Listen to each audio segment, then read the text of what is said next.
Hi friends, நேற்று Saturday ஷடவுன்னு சொன்னாங்கன்றதுக்காக இட்லிக்கு நான் நேற்று ஊற வைக்கவே இல்லை. சரி, நேற்று 9 ஆச்சு, 9:30 ஆச்சு, 10 ஆச்சு, ஆஃப் பண்ணவே இல்லை. என்னடா இது ஆஃப் பண்ணல, சரி எப்போனாலும் ஆஃப் பண்ணுவாங்க, நான் ஊற வைக்கவே இல்லை.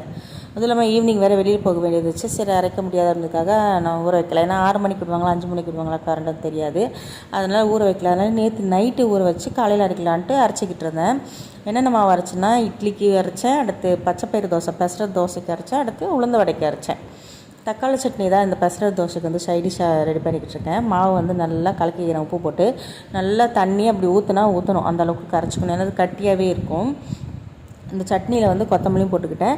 இந்த வடைக்கு மிளகு, சீரகம், இஞ்சி, கருவேப்பிலை, கொத்தமல்லி எல்லாமே போட்டேன். ஆனால் ஏதோ ஒன்று மிஸ் ஆன மாதிரி இருந்துச்சு, என்னென்னு தெரியல. இந்த வீடியோ எடிட் பண்ணும்போது தான் ஞாபகம் வந்துச்சு, பச்சை மிளகாவே போடலை அப்படின்னு. இதுக்கு மேலே என்ன பிரயோஜனம், யோசிக்காட்டி என்ன பிரயோஜனம். பிரேக்ஃபாஸ்ட்டு முடிச்சாச்சு. லஞ்ச் வந்து சாதம், சாம்பார், அவியல், காலையில் வச்ச வடையும் இருந்தது.